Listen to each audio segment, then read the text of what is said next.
This week's episode is brought to you in partnership with Zero Procure. Zero Procure takes the time to understand your business, whether in hospitality or any other industry, and do all the heavy lifting when it comes to procurement. I'm delighted that their support will keep this show accessible and free to listen to wherever you access your podcasts. Please get in touch with them for a chat. Just click on the link in the show notes or visit their site at zeroprocure.com/podcast. Welcome to Hospitality Meets with me, Phil Street, where each week we take a light-hearted look into the stories and individuals that make up the wonderful world of hospitality. Today's guests are Jen and Seb Heeley-Wiggins, founders of the rather awesome Spirit of Manchester Distillery. Coming up on today's show, Jen gives us a strategy to get round life's dramas. We just lined up about 25, 30 gins. Phil talks about pirates. Well, actually, when you say it out loud, it does sound like what pirates say, doesn't it? Wow. And Seb describes what setting up a distillery is like. It was the non-shitting crying baby we didn't know we needed. All that and so much more as we chat through the epic journey so far of the Spirit of Manchester Distillery. Jen and Seb give us so many amazing snippets from their story, and it serves as a great insight into what it takes to become a successful entrepreneur. Start with the passion and tenacity and take it from there. Stay tuned to the end as they give all you lovely listeners a sneaky deal, giving you the opportunity to try out their world-class drinks firsthand. Please don't forget to give us a like, share and a review on whatever podcast platform you're listening. It really does make a huge difference. Enjoy. Hello and welcome to the next episode of Hospitality Meets with me, your host, Phil Street. Today we're doing something a little bit different on two fronts. One, we're having a chat with an organisation who creates some absolutely world-class drinks. And two, we have two people to chat to instead of one. All this change makes me just a little bit giddy. So not only that, their story sounds like it's an absolute belter as well, one of evolution, which I'm sure we'll get into at some point. So I am delighted to welcome the founders of the Spirit of Manchester Distillery. I see what you did there. Jen Heeley-Wiggins and Seb Heeley. Well, it's still technically Seb Heeley for now, until we can be bothered changing it to Seb Heeley-Wiggins. So. Oh, okay. You've gone for the double barrel. The recent marriage, we're both changing our names. Excellent. So thank you for having me. You're very welcome. How are you anyway? Good, yeah. We've had a nice sort of relaxing trip not away. As hot. Yeah, not as hot as we were last week. And, enjoying the blissful life that is marriage. There you go. I'm hoping he's not saying that with a hint of sarcasm in his tone. We've only been married 6 weeks, 5 weeks. Got you. Yes. Well, I mean, I don't know about you, but we were together for a long time before we got married, and then we got married, and it did feel like it made a difference. Like it just there was something, I can't put my finger on what it was, but I don't know. No, we're moving on. No, we've been together 9 and a bit years now. We've obviously grown a business, which we'll talk about. We've got a small child, so I think we're already pretty locked in. Whichever way you look at it. That was romantic, right? I'm really romantic. Yeah, I thought so. I mean, we planned our wedding 5 years ago. Jen got pregnant, and then, the dreaded C word came about. Yeah. So, we'd got to the point where, I was already wearing my wedding ring, and I have done for the last 2 years, because it was just sat in a drawer rotting, and thought, well, I might as well put it on. So, yeah, I don't know. That's how locked in you were. That's how locked in I was. Well, I suppose before we turn this into a podcast about marriage, we should probably go back on point a little bit. Where are you recording from today? It looks like a very interesting building you're in. Yeah, so we're in our office, which is one of 6 railway arches that we occupy in the centre of the city. So we're in Manchester City Centre, underneath the main kind of conference centre in the city, which is Manchester Central. And we have 6 grade 2-star listed railway arches that all interconnect, that were derelict for decades, essentially. And they were all a bit manky inside. That was a polite way of putting it. Yeah. And so, we were after a city centre kind of location and met the chief exec of Manchester Central, who are our landlords, and came to see them and effectively signed on the dotted line. So we opened in September 2019. Not ideal. No. And we have 6 railway arches. One is our office. We've got 1.5, which is our kind of distillery and production area. And then the rest is our kind of customer facing element, which is our cocktail bar, 3 Little Words. Brilliant, yeah. And well, at grade 2 historically are really easy buildings to work with as well, aren't they? Yeah, but it's just because with it being a grade 2 star, there's things like we've got above our head air conditioning units that weigh 30, 40 kilos each.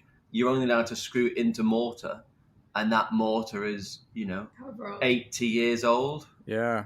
The best point for something that could kill you. So there's a lot of hard work that goes into it, and a lot of red tape in terms of what you can and can't do in the building. I think we've done a great job. We've opened them all out. So, what we're keen with our distillery, and when we moved our distillery to here, was that you don't need to come in to watch us. At that point, it was just make gin and vodka, but, we've obviously got other products now. But you didn't need to come in. You could just literally press your nose against the glass and see, me and the other distillers working away. Or you could come in, have a gin and tonic. You wouldn't see Seb working away. Wow. Seb's trying the drinks just to make sure that they're on point. Yeah. Listen, taste testing is very important. Or you can come on the full experience, make your own bottle of gin, go through the whole distillery, see the tour and everything else. So the idea was to be as open as and as honest about what we do in the distillery. Brilliant. Well, this is all sounds like it's part of kind of where you are now, but there's obviously a whole backstory as to how it even kind of got off the ground. What were you doing before you got into this? Because this is not something that you've just like come out of uni or school and gone, yeah, we're going to do that. You've had careers before this. Yeah, I mean, I say exited the business for about 11 months. What business? This business when we were building the distillery. Oh, right, yeah. So I spent my previous career was in property development. So I would build, that's overplaying my manual labour. I would sort of project manage builds from 5 to 50 houses in terms of an office-based role that was very much work with architects, work with planners, do the design, get planning applications through. And so, this was one of the one times in the business I was useful building this place because that was, my sort of bread and butter growing up as a child, but growing up into the world of work. So that's what I did. Yeah. I used to work in marketing. So I started my career in finance. I'm finance. That's why you get to do all the accounts. Yeah, I started my career in finance and then moved to a marketing agency and did kind of account management for a marketing agency, and then went client side and worked for an insurance company and Bupa, and then went back to running a small digital agency again before starting this. Right. So. It's an interesting combination, finance and marketing. They're not historically. I realised finance was really boring. Right. Took you doing it to realise it. Well, yeah. Right. Okay. Yeah. But very essential to business. And I suppose now you that will give you a bit of grounding as a business owner that you've got this knowledge of how finance works. And it definitely helped. And it means that I don't have to do any of it. So, which is a plus point. So does that mean that you've kind of automatically got your kind of natural roles that you would navigate to as a result? Yeah, definitely. You said yes and then laughed. So there's something here. Well, I'm not allowed to deal with anyone in tax. Period. Mainly period. Yeah, in tax. HMRC. Anything that requires a degree of bureaucracy, so I'm not allowed anywhere near. I see. I'm getting a hint of character here.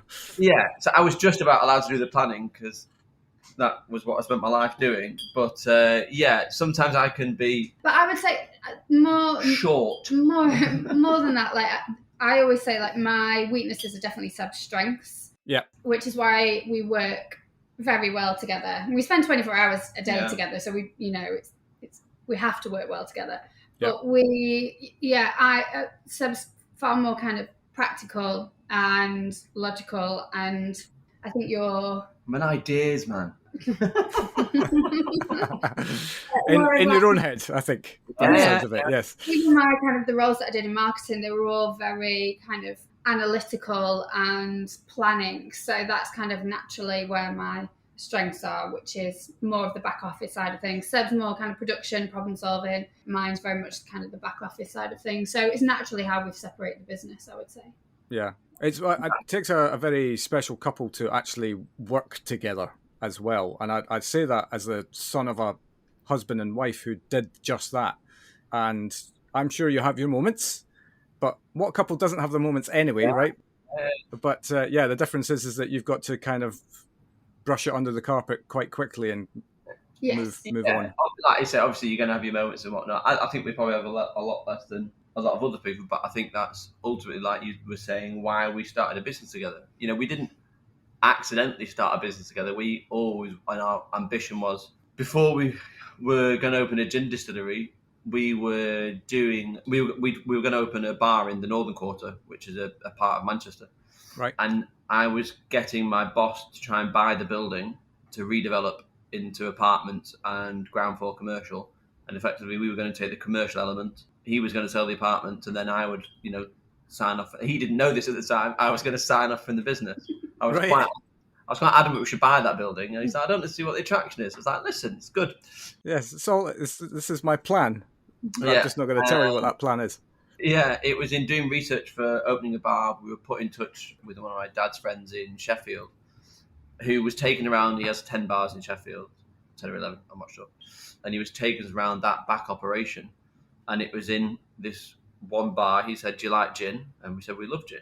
And he said, well, follow me. I'm making it in the back room. And in what must have been no bigger than a 2.5 by 2.5 meter room with no windows, there was this poor man sat there in a darkened room making gin on I think it was a 30-litre still. And that was where we sort of always say that our proverbial light bulb moment came for making gin, because we thought, probably like most people do, that it's made in a big distillery with 1,000, 2,000, 10,000 litre stills. Yeah, like commercial scale type setup. So on such a small scale, and it'd be, achievable. We were literally on the train on the way home, registering all the domain names, finding out how we apply for licenses, and ultimately trying to build that business from there, which was in July 2015. Mm-hmm. Yeah, July 2015. Because we thought, well, while we're waiting for this building that we're obviously going to move to and open a bar, how long can it take to open a gin brand? 2-3 months? We thought we would do it on a Sunday, put the still on a Sunday, get some meat, cheese and bread, and sit and read the Sunday papers and, wait for the still to produce all these bottles of gin. And we did once do it on a Sunday, and we did get some meat, cheese and bread. I think, it took us, I think 10 or I can't remember. It's just shy of a year to go from the idea to actually having the first bottle out. And, luckily for us, we had there's a lot of camaraderie in the city, and there's a lot of people supporting local businesses in the city. And I think, we were lucky to benefit from that. Well, I don't think we said our first product was called Manchester Gin. So, already had that local connection. It was distilled, bottled and labelled in Manchester. Mm-hmm. What a lot of people didn't know at that point, it was distilled, bottled and labelled in our dining room. Whatever works. Well, we elevated this small distillery we saw in Sheffield, and we put it in a 3 metre by 4 metre room. So, really, with a 60-litre still. Really a large scale distillery. Upscaling, yeah. So Wendy, which was our first still, would make 105 bottles of gin each distillation. And it kicked off, I think, very quickly for us. And in the end, I think 2 months in, we were having to distill through the night, which meant coming home from work, cleaning and loading the still, turning it on at 7, going to bed at 11, getting up at 2, getting up at 4, getting up at 6. Crikey. We'd take it in turns. Yeah, you'd split shift it. So someone does the 2 and the 6, someone does the 4. Yeah. And then you turn it off at 7, go to work, come home. We used to handwrite all our labels with batch, bottle and distillers on. So you'd have to write all those, have dinner, do some dilution of the gin, then go and start filling and labelling about what? I don't know. We had to clean the bottles. Yeah, we had to clean the bottles, Yeah. It was not a lean... No, it wasn't. ...production model by any stretch. Yeah, it sounds like it was preparing you for parenthood, to be honest. It was. It was the non-shitting crying baby we didn't know we needed. But it's, I suppose it's one of those things. It's one thing to have an idea, right? It's another thing to know that you passionately want to do this, and you've got to want to passionately do something like that that's making you break your sleep, and get up and do this thing. I think we always knew we wanted to open a business, and you go back to our first date. We met. Well, I say we met in a gin bar. Jen's first. I went up and said, "What are you drinking?" He said, "Gin and tonic," and that would have been okay had it not been for the fact we were in a rum tiki bar. And so I instantly mocked her decisions, and then that led to this huge conversation. Our first 3 dates were in the bar in between where we both lived, which was called Atlas Bar, and it had a much smaller gin selection than it has now, so I think it's still the biggest gin selection in Manchester. I think so, yeah. I think so. It's got about 800 now. I think it had maybe 40 back then, because obviously there wasn't as many gins in. This is 2013. Yeah. And so us loving gin, and we stole that menu, and we wrote notes on that menu as, we had a full key. S was spicy, C was citrus, H was herbaceous. yeah. A D was dry. So we had a full key, and it was our ambition to go back for the first 3-4 days. We stole the menu and took it home with us. Not that we advocate stealing menus anymore, owning a venue now. Yeah. Rather than you didn't steal it, it was your inspiration. Yes, but we found that just before we moved into this new distillery. So it's actually hung in our distillery, and it just goes that we never knew we were going to make gin back then, but it goes to our love for that product way back then. So I think when you start making it at home and you realize, our fallback position was that if no one liked our gin, we'd have 100 bottles of gin and a really expensive ornament in the shape of a copper still. And, so we went into it with a little bit naive. Yeah, but I think... But that's good though, isn't it? Like, because otherwise, if you think it too much, you're like, I'm not going to do that. It's too hard. Yeah, I mean, for the first year, I think we were at a gin event 46 weeks out of the 52 or something ridiculous. Right. So again, you'd load the car up on Thursday night, go to work Friday, drive to the event Friday night, stay over Friday night, Saturday night, come back home at 10, 11 at night, put the still on, get up through the night, go to work. I must have been a zombie for the last 6 months of my work because, you were completely sleep deprived. Seb was still working full time at this point. Right, yeah. So in his previous job. Whereas our first bottle was out in May. First bottle came out 12th of May 2016. And I'd quit my job by August because it just needed someone full time. Yeah. And turns out I'm far more structured and organised. Far more employable. Again, you have to make that decision when one of you's quitting your job. One who's going to work harder, I'd probably have gone to 3 bars in a day, drank with all of them and gone, what a day. Then was a lot more diligent, and 2, my role in property was so niche, and I'd worked up to a point where I was not badly paid by any stretch, but my role probably exists in 1 or 2 other development companies based on what I was doing, my experience, whereas Jen, eminently employable, always moved every 2 years and got a huge pay rise, so it was much easier for her if it all went tits up to go and be re-employed again. So yeah. Right. My dad had heart failure when I told him. Not real heart failure. No. I was going to say, God, that story took a turn. Yeah.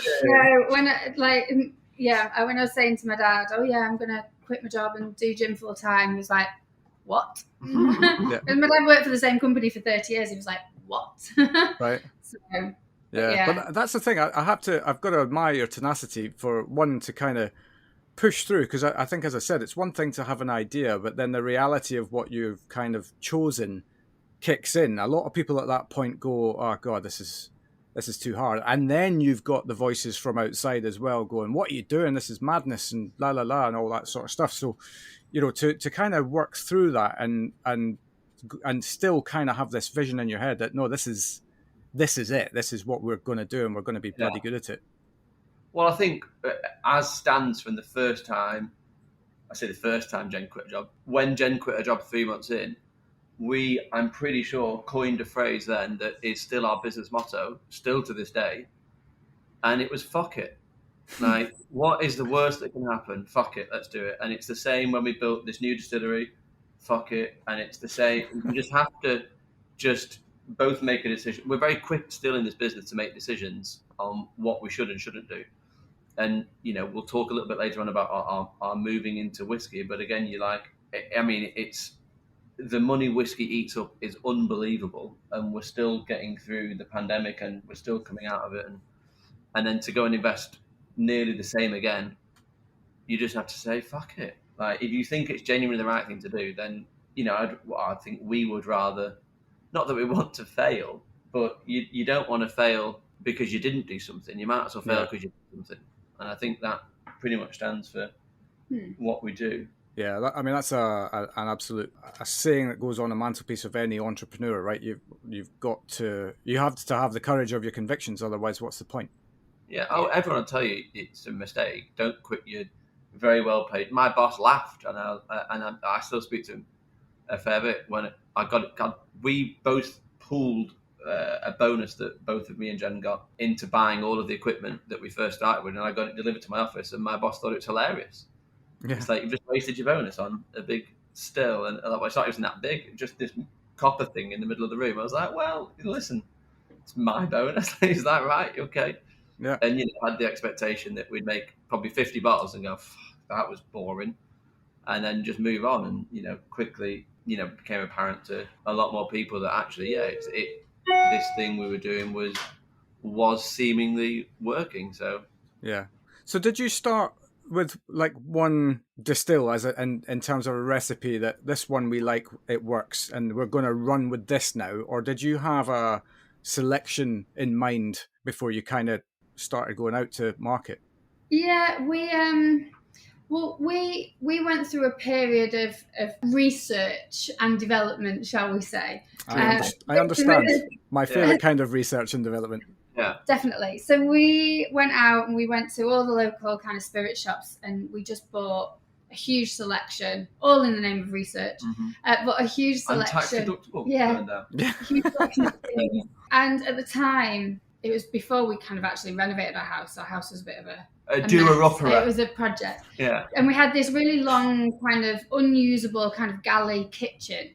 And I think it was Friday or Saturday night, we just lined up about 25, 30 gins, different brands, different gins.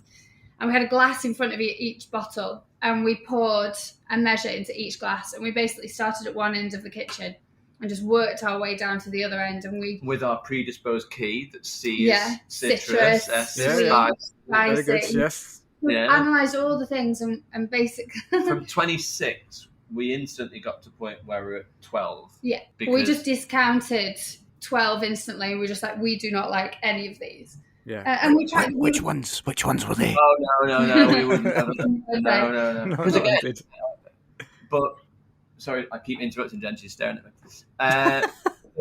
But gin is a personal preference. So just because we don't like a gin doesn't mean it's not a great gin. It just means we didn't like it. So anyway, that's a good political response. Very good. But it is true. It is true. Some are shit. Yeah. But we don't. I mean, even come on to that in a minute. But we don't necessarily. That we have suggested certs, but we always say everyone's palate is different. So you just got to find what you like and find how you like to drink it, and go from there, really. So yeah, we lined up all these gins. And we had a glass in front, and we put a measure into each glass, and we worked our way down and tried them all neat. Discounted 12 that we were just like, we do not like these. And then we tried all the ones that were left. We had a double measure and with tonic, and we tried all of them as a double gin and tonic. And then I think from there we got down to 4. No, it was 3. No, it was 6.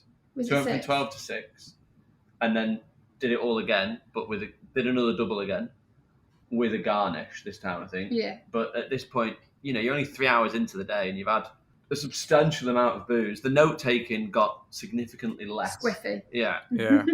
And does your palate change when you're under the influence as well? Because this is how we used to have this discussion when I was a student, and I would drink a Bulgarian Cabernet Sauvignon. It can become blinded, yes, and it can be just like, let's get about it. Yeah. So yeah, you always start with a good bottle of wine and work your way down that price range. But yeah, I think in the end we were left with 3, which we can tell you because we like them. So it's Tarquin's. I still don't know what it's called. I think it's lemon sherbet is what I call it because that's the descriptor. It's the one with the blue wax. Funky. Monkey. I was mixing Monkey 47 and... Have you been on the research and development already, have you? No, I haven't even had a drop today. And it's what? 20 to 4. So that was the 3 we were left with. And then what you have to do then is look at what are some of the commonalities. I think 2 out of 3 of them, or 3 out of 3 of them, used almond, which makes it a little bit sweeter, a little bit softer. We're quite fortunate. We've got very similar taste in gins, and what we worked out was we liked the same types of gins, which was citrusy, ever so slightly sweeter. And the sweeter notes, it isn't from sugar or anything. It's the botanicals that use like licorice or almond that naturally make it feel a little bit sweeter. The almond in there gives it a little bit of viscosity, so a nicer kind of mouthfeel. It also kind of lengthens the flavour profile a little bit. And we kind of took all those elements. We also wanted a nod to our area, so we incorporate into all of our gins dandelion and burdock root, which is a nod to the north, if you like, and from there is how we created our first bottle, which we call our signature gin. Yeah, absolutely. And I mouthfeel is a word that I hear more and more these days. I even heard it when people were, I can't remember what I was watching, but it was a water sommelier, and they were talking about, yeah, indeed. Yeah, for those who are only listening to this, Jen has just made a what? A puzzled face. Yes. That's a niche profession. Yeah, but it's like everything. If you line waters up, bottled waters we're talking. I mean, sure, it's probably the same with tap water from all around the place, but mouthfeel is one of the things that they look at. And actually it's something that I hadn't heard of until about 12 months ago, and now all of a sudden this is a word that needs to be said more. Yeah. You find yourself gargling water going, I see what he was saying now. Yeah. That's dinner. Indeed. So you've got your signature product, which you're happy with, and you're out and about taking it to shows and things at this point in time. And so at this point, are you getting interest? As in, like, are you making good sales? Are you seeing a trajectory that's kind of on the up, and you think, yeah, right, this keeps us going, and this gives us the launch pad for the next phase? It grew. I mean, we had a business plan that said we'd sell 5,000 per year by the end of year 3. And we were supposed to sell, I think we wanted to sell 100 a month in our first year. So I think our first sales we projected would be about 100 bottles a month. Yeah, so that's for argument's sake, because you have to build up to the first sale for the first month. So I think we wanted 1,000 bottles. Then we wanted, was it 1,000, then 5,000, then 8,000? Might be. Yeah, so that was our 3-year projection, to do 1,000 year 1, 5,000 year 2, and 8,000 year 3. I think, by Christmas we must have done, within the first 4 months, I think we were probably 3,500, 4,000. So wow. I think we had signature. So I was the one kind of, certainly in the first few months well, definitely, in fact, for the first kind of 6 months or so, I was the one that was going around kind of Manchester or spirit shops in the Northwest and basically kind of drumming up sales, shall we say. So we could see that there was interest for our signature gin, and definitely there was people within the city centre and the Greater Manchester that were excited about a regional product. I think what really kind of catapulted us was our second product. So Signature took us 3-4 months of development. Our second product that we released just before our first Christmas was raspberry infused. Yep. That probably catapulted us, I would say, for the next kind of 2 years, realistically, because I think we were quite early in the kind of flavoured gin market. Yeah, so if you think we're talking about, it came out in December 2016. Yeah. I think in the flavoured gin market category. There was some, but it wasn't as much as probably what you saw 2 years ago. So we were quite early into that. So I think that's probably what helped kind of. And I quit my job, so that. Yeah, you quit your job in the July June. the 1st. Yeah. Because it was in Bath, which is in London. So that was my first. You're all in now at this point. Yeah. Fuck it. What's the worst that can happen? Yeah. Jen has to go get a job, and I'll run this in the garage. I'm no longer employable. Yeah. Oh, I am no longer employable. I think that would be fair to say. Yeah. So yeah, that's probably the kind of the second thing within our early in our kind of journey, if you like, that kind of catapulted the business. Yeah. Well, I can categorically say that products that you have just discussed. You were very kind enough to send me a few samples before we had this chat, and that raspberry infused is just delightful. I mean, yeah, I call it my day gin. Yeah, that's her day gin. Signature's a night gin. I think it's an incredibly versatile product, and I think possibly some other products that you try nowadays that say this is a pink gin. It's like, well, what the fuck flavour is pink? I don't understand that someone can call a gin a pink gin. Anyway. That's a fair comment, actually. What's the attraction of something being pink if there's no flavour? Hundreds of, there's at least 10 or 20 that I know are called. That are just called pink. So we're immensely proud of that product, and I think you've still got that undercurrent of gin, which is, you can't call it gin unless you have a predominant flavour of juniper berry, albeit no one's really properly enforcing that. And it's got a lovely subtle sweetness, but it is hugely versatile. So yeah, we're, like Jen says, that is a solid day. Drinking responsibly, obviously, we should point out. Yeah. But if the sun's shining, there's nothing better than I personally, if the sun's shining, have it with a lemon tonic. It's just... Yeah, well, you did give me a couple of serving suggestions with it, so I'll be taking advantage of the other one, which I haven't tried, which is actually with the lemon. So, there you go. So there we are. Now you're giving me an excuse to drink. I also love the concept that there might actually be some Juniper Police out there, like some Juniper Police. No, Juniper Police. Well, there is something called the Gin Girl that is supposed to be upholding the law that was written in some Anorak. I don't bloody know when it was written, but yeah, there's 2 rules for gin. It has to be over 37.5%, predominantly juniper berry. So again, when you see a 0 alcohol gin, you shouldn't really put the word gin on. You can put gin, it's non-alcoholic spirit, but you shouldn't call it a gin. Yeah, right. Fantastic. Well, and with that statement, you've actually just made this an educational podcast now as well. So we're ticking off a load of boxes today. This is great. So what happened next after you've got 2 core products? So actually, before we kind of get into that, I suppose what I want to understand at this point in time is really about the plan. Is this on plan at the moment, or in terms of what you initially conceptualized, or are opportunities presenting themselves like you want to create the raspberry infused gin?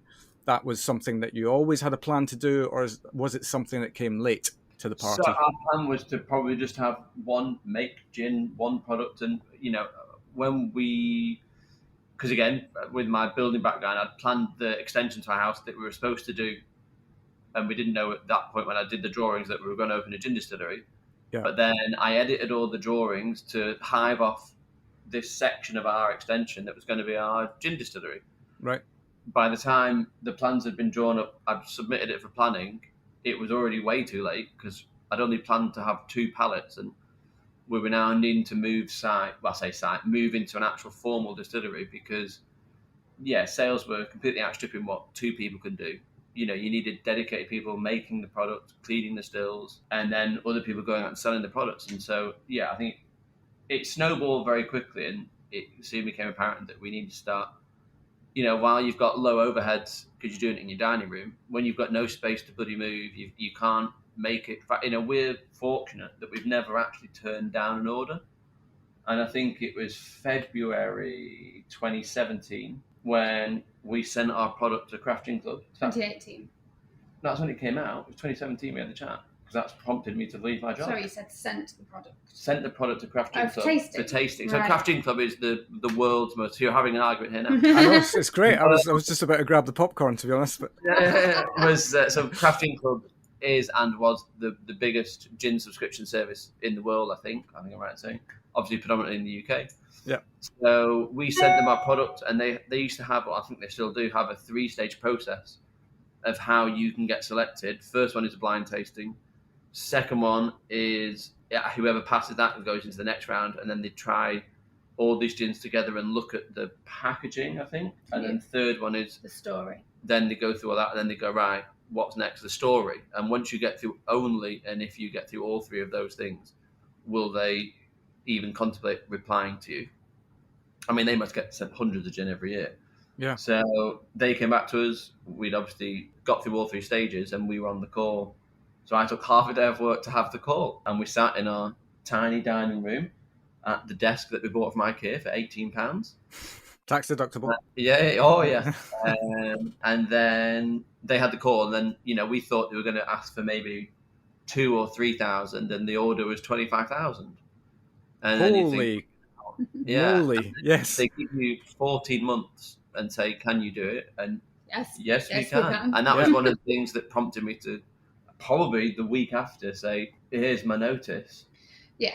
Craft Gin Club, I think, gave us the platform and the reach. We suddenly had, a huge national reach rather than being quite regionally focused.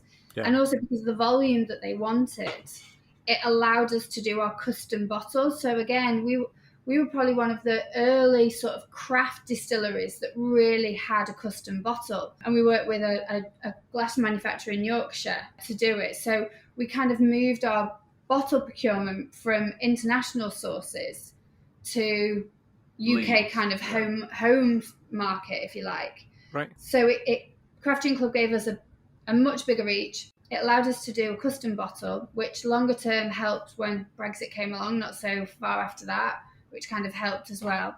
Yeah. So I think as well as the reach of Craft Gin Club, the release of a custom bottle as a craft distillery to have a custom bottle so early on, again, kind of really helped amplify us and put us on a different level to a lot of other craft distilleries that perhaps didn't have that craft nature of a bottle. Suddenly, people took notice of us and we were seen as far more credible. Yeah. Have you had a drink today? Very good. Yeah. So yeah, it was another kind of pivotal moment, I think, for us as a business. Yeah, it sounds like it. I mean, it's like a massive elevation and almost that moment whereby they say, yeah, can you do 25,000 bottles? Even if you couldn't, I'm sure you would have gone, yeah. Well, absolutely. The one thing my old boss always used to say to me when we were buying land or whatever was, if someone asked for 200 million, it's like, well, we haven't got 200 million. But if it's worth it, you'll find a way to do it because you'll find someone that will partner with you or do something or... Always say yes. Always say yes and worry about fulfilling it later. Yeah. The general rule of thumb. And now we're moving it. This is an entrepreneurial podcast now as well. So I'm like, we're covering so many bases today. But you're absolutely right. I mean, like, it comes back to your ethos, right? Fuck it, let's do it. Yeah. Can you do it? Yep. Yeah. I've squeezed Jen's leg under the table for her not to flinch. Yeah, fake it till you make it. That's the other one, isn't it? Yeah. It never stops. So we did that, and then we kind of went from dining room to a small distillery on the outskirts of Manchester city centre, where a lot of the breweries are in Manchester. But it wasn't really somewhere you'd invite customers to. Other people invited customers. Yeah, it was a bit of a road, let's say. It was okay. Yeah. An up and coming area. It's not somewhere you would go to at night. Unless you were looking to procure certain services. things. I see. Yes. Okay. Noted. So we, as I touched on before, we ended up meeting the chief exec of Manchester Central at a kind of networking event. Charity. Yeah, it was a charity event. And he asked if we did kind of customer tours because they wanted something for their delegates to do or to be able to direct, when they do a lot of conferences and events, to direct people to somewhere. And I was like, we'd love to, but it's not a customer-facing area of Manchester. We're on the hunt at the moment. And he was like, we should come and see some railway arches that we've got. So we came down here. February 2015. Yeah, and by April, I think we'd agreed. Not February, sorry, July 2015, 18. And by August we'd signed. Yeah, 2018. By August we signed. By the April 2019 we got the keys. And we were open September 2019. Right. Great. Just in time. Yeah. For 2020. Hey! Everybody's favourite year. Yeah. We've just borrowed just over $1 million from the bank to build the place. Yeah. Leveraged against our house. Yeah. And, Bojo, it was Monday the 16th of March, wasn't it? Said, don't go to bars and restaurants. Oh, no. Do you know what? You don't have to close. And then, but you don't have to close. It's like, well, what fucking use is that? Yeah, absolutely. So, thanks for just taking away all of our revenue, but, and no scope to survive. It also took away, we sell most of our product, gin, vodka, whatever, to bars and restaurants. So effectively... I was going to ask you that. Do you mainly sell to trade? Yes, yeah. And so it whacked that out. Jen cried for 2 hours watching the news, and then you'd gone to bed, and then I think Jen's dad was around, I don't know why. Yeah. And worried about us. Probably, yeah. And then, I had a little cry into the freezer. That was the bad one. Yeah. And he's like, you okay? He's like, yeah. Please tell me he didn't say "I told you so" at this point. Going back to No, we'd had our little boy by then as well. So yeah, boy, Millie Yeah. Granddad. Yeah, it's a good time. yeah. But this is the thing as entrepreneurs, right? People don't really necessarily, they see success and they just think it's just this wonderfully, level trajectory upwards. Yeah. But who could have, in their right mind, have projected 2020 and what happened as a result of that? But yeah, it was horrific for the first, I think, 3 weeks. We had literally nothing to do. We locked the doors. We took home a shit ton of wine from the cellar. And we had an 18-month-old that you had to try and entertain, which we didn't bank on being full-time parents 24 hours a day. Yeah. I know, everyone went through the same thing, locked away and whatever else. So it was after 3 weeks. Again, a lot of businesses is based around sort of, I say right place, right time, but meeting connections that you don't know are going to be anything that soon become. And then, so I'm pointing above us, no one can see that. So our landlord, Manchester Central, the government, then took over and said, we're taking this site for the next 18 months in case we need to build a hospital. And they built a hospital within, I think it was like 9 weeks. Yeah. It was something incredible. Right. But the chief, so one of the, what they called Nightingale Hospital. So they built the Nightingale Hospital directly above us. I remember, sorry to interrupt, one of the first things that they started building that you could see from our doorway. So Manchester Central above us, and to get it, you kind of go around and you go up a ramp. And I remember looking out of the doorway to our cocktail bar. I remember thinking they're putting some huge tanks up there. What the hell is it? And realizing they were enormous oxygen tanks. Right. And the real heart sinking kind of feeling when you realize that this is a hospital for people. It just was. Yeah. It was a realization that this is serious. Yes, fairly serious, yeah. Yeah, and instantly went and wash your hands. It really kind of got to me that's oxygen. They're installing huge, you can clearly see from the road, oxygen tanks, and it was a realization of how serious this actually is now. Yeah. And back to Seb about, we got a phone call from the chief exec saying, have you got any alcohol? And it's it's funny that we closed the distillery and we still got access to it because we still should be taking thousands of litres a month. And then he said, well, let me put you in touch with the sergeant major. First, it was the procurement team of the Nightingale. Because it was that point when all the sanitizer had been bought by everyone, and effectively they couldn't open unless they had hand sanitizer, because it was the only thing that was known to kill coronavirus, and they needed, I think it was 200 or 300 bottles to open, but they had 6 days. And so I think I got a call on the Friday, and it had to be delivered on the Friday, otherwise they couldn't open legally without it. Right. So now you have your own pressures and the pressure of saving lives. Yeah, but do you know what? For the crack. But it actually gave us something to do. Yeah. Because you're used to running your business, it's not really 5 days a week. You think about it when you go home, you think about it the weekends. So it's really a 7-day thing. And also, we could put Nico, our little boy, into a nursery. What about the nursery? Because we suddenly became key workers. Right. Yeah. So, we started making sanitizer for them. Yeah. And I would also point out at complete cost price, so we didn't make a penny on it because, looking back in 10 years' time, I didn't want, if it was, and there was people dying up there, I didn't want to be profiteering from that. We're spirit makers, we're not hospital suppliers. Yeah. So we did that. We gave some to Christie's and then some dentists around, but it gave us something to do. But where I'm going to next is because alcohol was so scarce, we were talking to our usual supplier, and then they didn't have any, and then they said, well, you can only have what your allowance is that you would have taken pre-COVID. It's great, I'll take three IBCs, please. And then, I haven't got it.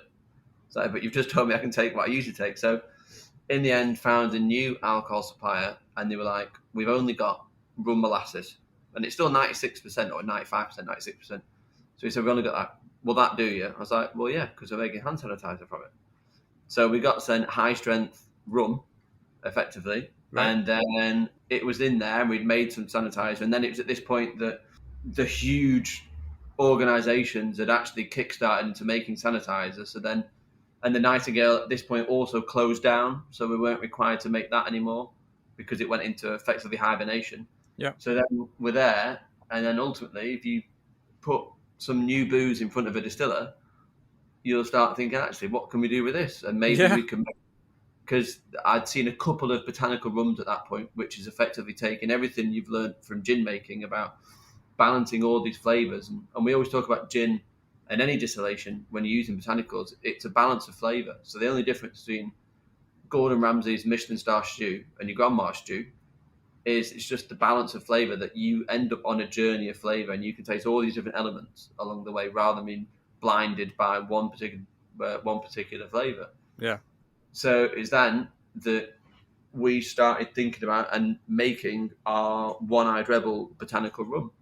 And it goes from that point that we'd always wanted to make a rum, but whether we ever would or not, I'm not sure. So again, it gave us a little bit of free space and headspace because, you know, at this point, I think the bar was closed for the next 8 months and it's like, well, we're going to need to do something. We can't just sit on our hands. And that was where One-Eyed Rebel was born out of, but it came from making sanitizer for the Nightingale Hospital. So that's remarkable.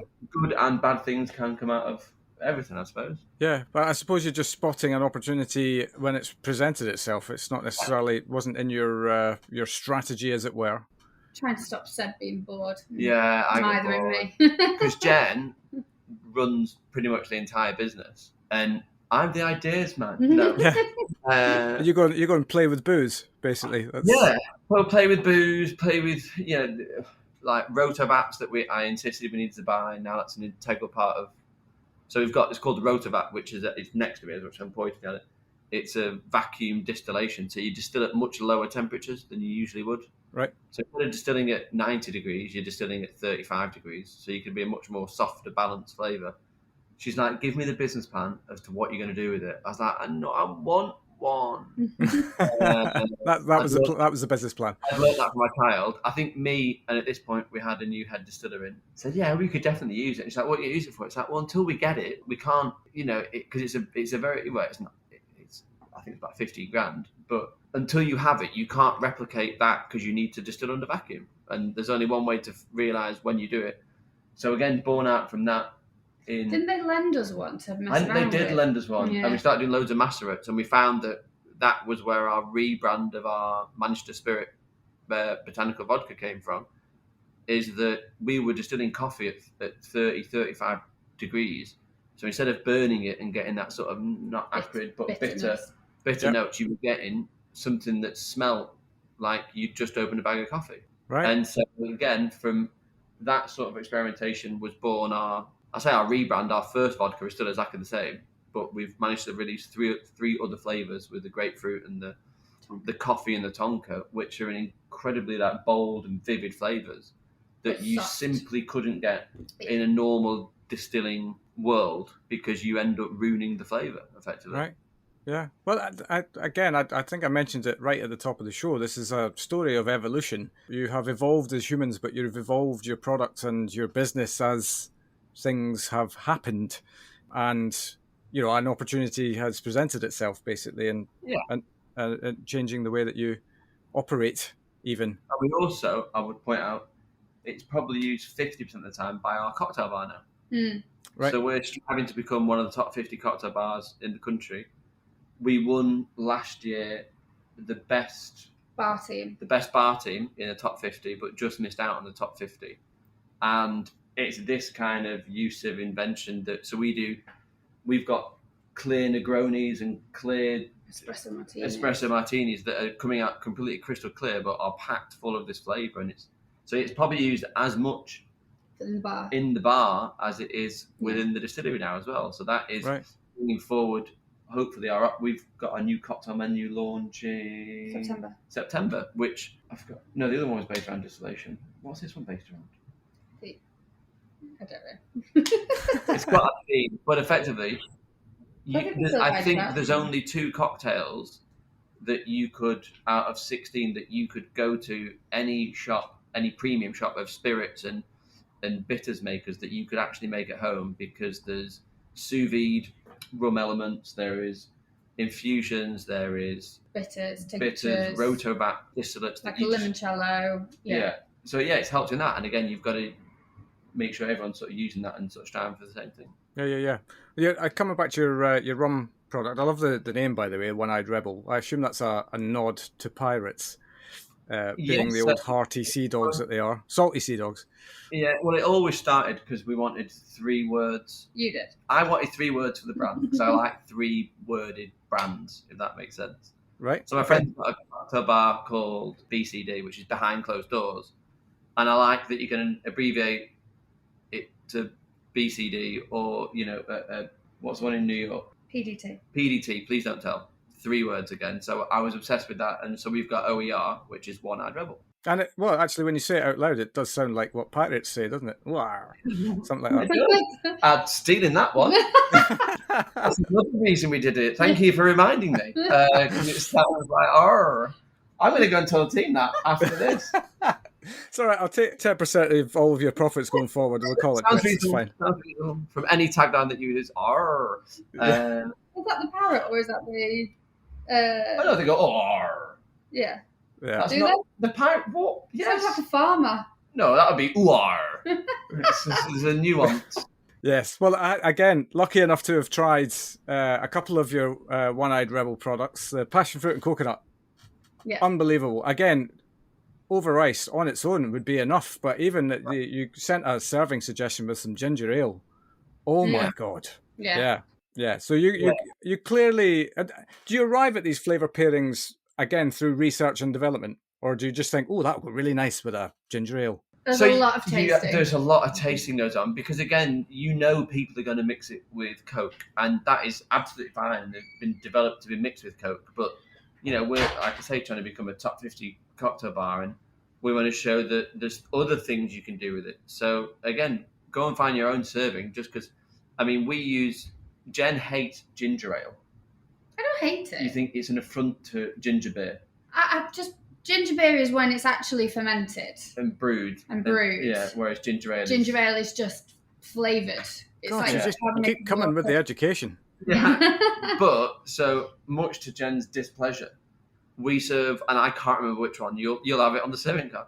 One is served with ginger ale, one is served with ginger beer, and Jen was not happy, and then ultimately you tried them side by side, and it's that one's better because you're getting those notes of these other things. And I think our original is in the bar served with a mandarin soda, which again is incredible, but it still works incredibly well with Coke. But it's for us about what we're trying to do in 3 Little Words in the cocktail bar is we wanted 3 Little Words to showcase.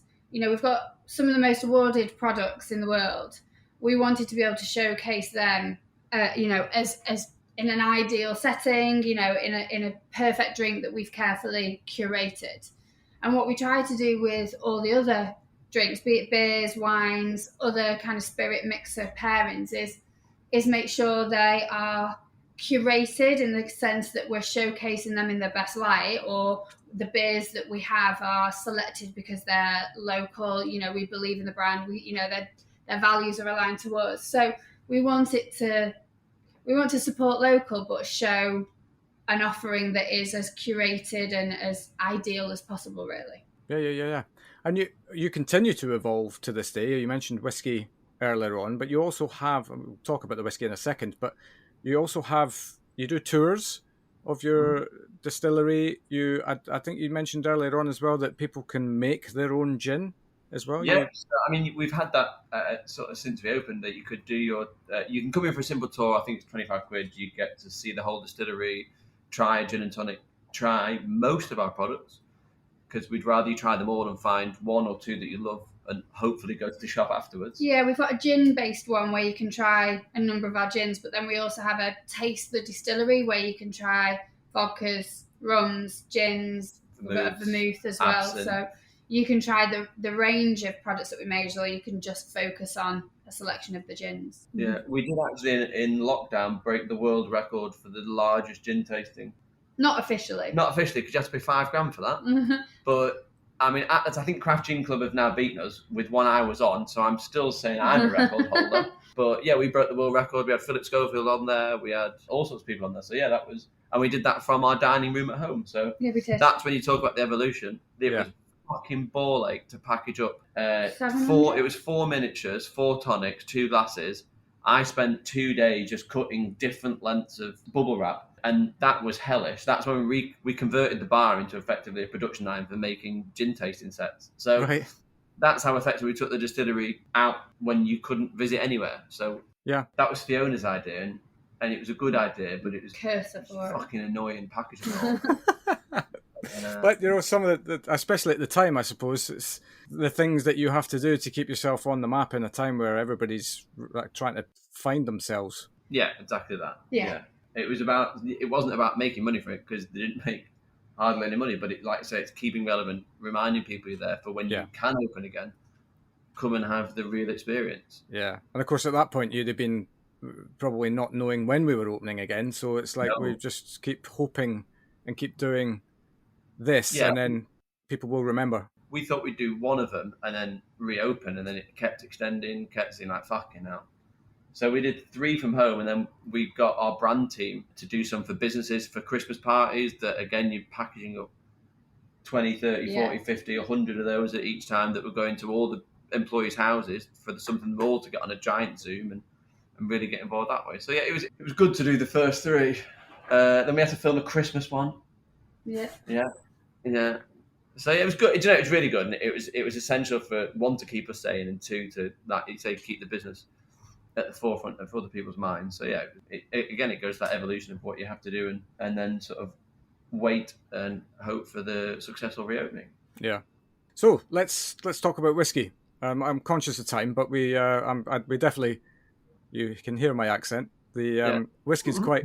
Although I should say this, I don't know why I was looking to see if anybody was watching then, but as a Scotsman, I'm not really a massive whiskey fan, which I know is sacrilege, and I'll never be allowed back over the border. But no, and dare I say, and dare I be as bold, and again, it comes down to personal preference before anyone attacks me later for this. I don't think I've tried a Scotch whiskey I like. Right. And so maybe it's you're constantly drinking Scotch whiskey, which is for me a little bit heavier, potentially spent a little bit too long in the wood, because I'm a big rum drinker, and I get 21-year-old rum, but it's actually a Salerno method where it's blended in from anything from 3 to 21, and there's probably 5% that's 21-year-old, but you still put 21 in the bottle, which I'm not suggesting we do that with whiskey, although I think it'd be interesting. But you made with a much softer, potentially sweeter product, albeit starting with a sweeter product to start with. Jen's laughing at me because I'm rambling.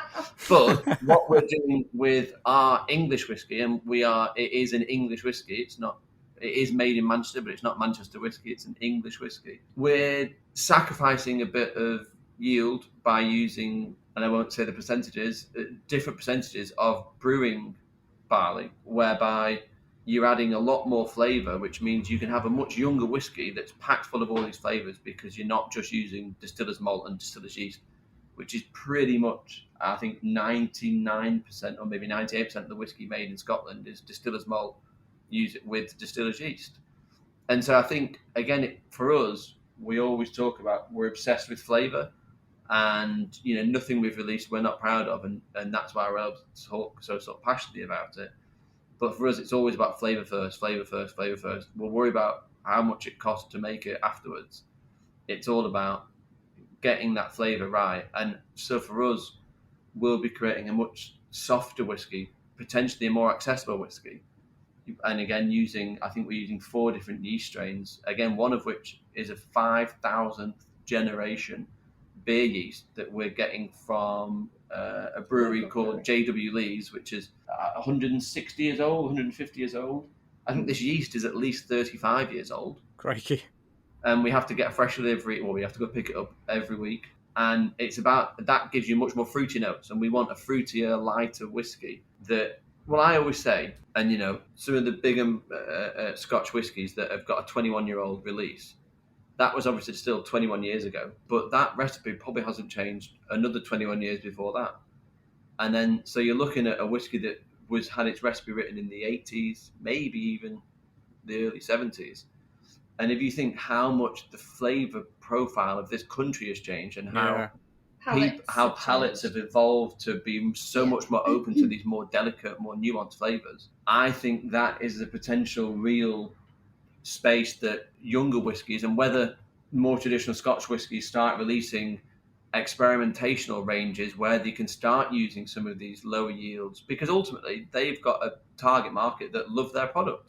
So they can't just change the recipe and then, in 3 years' time show, oh, we've changed it all, doesn't matter. Yeah. So then I think you'll probably see more Scotch whiskies coming out with an experimentation range, which is what Jameson's have done with Method and Madness. But I think, yes, some of the English whiskies that are coming out now are incredibly diverse, and it's so, I think it's, dare I say, potentially a lot more diverse already, with only a handful of distilleries that are producing whiskey than a lot of Scotch whiskey, because you've either got peated or unpeated, and then you've got age in the barrel. I think English whiskey distilleries have an opportunity because we don't have the heritage, we don't have the restrictions and the regulations that a lot of Scotch is kind of made under. Really, we don't have to just use distillers malt, distillers yeast. We've got more flexibility in what we can. They can change what they do. Yeah, but they're all. I mean, you have to, I think I'm right in saying it has to be aged in oak to be called a Scotch whiskey. Right. As long as ours is in wood of some variety. And so you can start experimenting, chestnut wood, and there's all these other amazing woods. Is it Manzar? No, that's apple. That's apple in Chinese. Spanish. Yeah, English whiskey is a lot freer because we only follow the European, and I don't want to say the bare minimum, but, it has to be in a barrel 3 years in a day, it has to be aged in wood, it has to be made using English barley. And to be called single malt has to be 100% malted.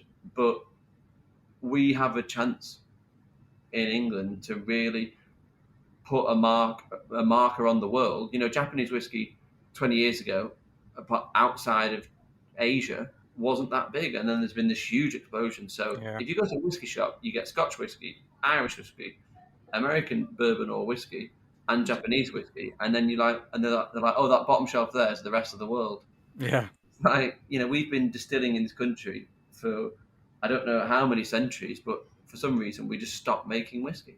Right. And we only started in 2008 again. So it's such a young market that has got, I think, so much more to grow and could be so much more interesting and diverse. And I'm really looking forward to in 10 years' time when you go into a whiskey shop and you find there is an English section. Yeah, well, you're twisting my arm to give it a go, for sure, because you might be right. I have no idea whether it's definitely... I don't know whether I just tried it at the wrong stage of my life and I've been burnt for years as a result of it. But yeah, given how good your other products are that you've sent me, I will definitely be trying everything else that you have to offer. And any future brews. It's not really... Is it a brew? Future distills. We brew, we mash, which is effectively brewing the whiskey before we distill it. So yeah, right, yeah. Go with the products, and then you've covered yourself in case we release a beer. Very cool. A up. We won't do. We might make beer for the bar, but there's such amazing beers out there. Jen's shaking her head at the moment. Oh, yeah. We'd rather open a super distillery. There's another business case coming my way. Yeah. I've drawn a can. No. But yeah, no, we'd rather focus on the super distillery, which will be building. It would take us to maybe one of the top 20, 15 producers of whiskey in the UK, in England, sorry, to being one of the top 5 or 6. Right. Yeah. Well, it definitely, from the outside looking in, it feels like you're absolutely moving forward. And as I say, and I'm conscious of the fact that I might have said this once or twice on this podcast, but your products are amazing. I don't have shares in the company. Let's just be clear about that from the outset. But all at once. Yeah. So a couple more things just before we wrap up. I am conscious of time, but you've got whiskey in the pipeline. Well, that's there already by the looks of things. What's the future? What's next? I think, like I say, our focus is international growth for the rum and obviously the gins and vodkas, which is starting to come through now. And it's about not beholden to one product, but to show the world. And sometimes it's a little bit harder to get other countries that don't really have a heritage in gin, but they might have a heritage in vodka or rum. So it's about using our portfolio across the world. And I think finding a site for this new distillery. We've got one in mind already that we're in tentative discussions with, but it's, the site for the new distillery has to be right, because effectively we'll run whiskey tours out of there. We will need to be producing, it wants to be capable of producing 500,000 bottles of whiskey a year. Right. And I'm not suggesting by any stretch that's what we're going to do the first day we turn the kit on. Yeah. You need to give yourself that 15, 20-year capacity. Yeah, you're not buying to service now, you're buying to service the future. Correct. And that is the thing, and the really exciting thing about English whiskey is at the moment we'll probably produce around 35,000 bottles in the next calendar year. Maybe 75% of that would be sold, with only holding back 25%, whereas you want to be really producing 120,000 bottles, selling 50% and holding back 50%. So it's about getting that capacity in early doors so that you can actually really ramp it up. Yeah. And then what else would you say? We're thinking of starting to look at the gin brand again, and maybe redoing, maybe having a tweak of that, because it'll be, It's 6 years old now, so we'll make, because again, to relaunch your own brand with a new custom bottle, a new design, it's a 15, 16 month process. Yeah. Right. So we've got that in the pipeline for... That we are heavily considering. Yeah. About just a refresh. A refresh, not a full rebrand, but a new refresh. A new bottle. Maybe a new bottle. Just to keep kind of fresh and exciting, really. And, we have got a very loyal customer base that, honestly, the amount of people that kind of buy everything that we release, that have followed our journey since we started, that probably met us at one of those kind of very early gin festivals that we did and have kind of followed us since. So to be able to kind of, do something, the next chapter in Manchester Gin and with a new bottle or a new identity would be really nice. Fantastic. Yeah, well, not a lot then, so nothing really in the pipeline. The whole lot. Yeah. Fantastic. Well, we've obviously spoken a lot about your products. If we've sparked some interest from anybody who's listening, either in trade or direct, what's the best method for them to reach out to you guys to? Just go to the website at the. I've not designed the website, so I don't know. I just go to the storeroom and take gin. I've never ordered it online. It's manchestergin.co.uk. There you go. Very good. Everything will be there. To everywhere else, but yeah. Or info at Spirit of Manchester Distillery. Tell you what, if anyone kind of emails in info at spiritmanchesterdistillery.co.uk and reference your podcast, we can give them 10% off code. Oh, there you go. Oh, hello there. Fantastic. We can do that. That's great. Well, it also gives you a return on investment, doesn't it, of whether actually anybody's listening.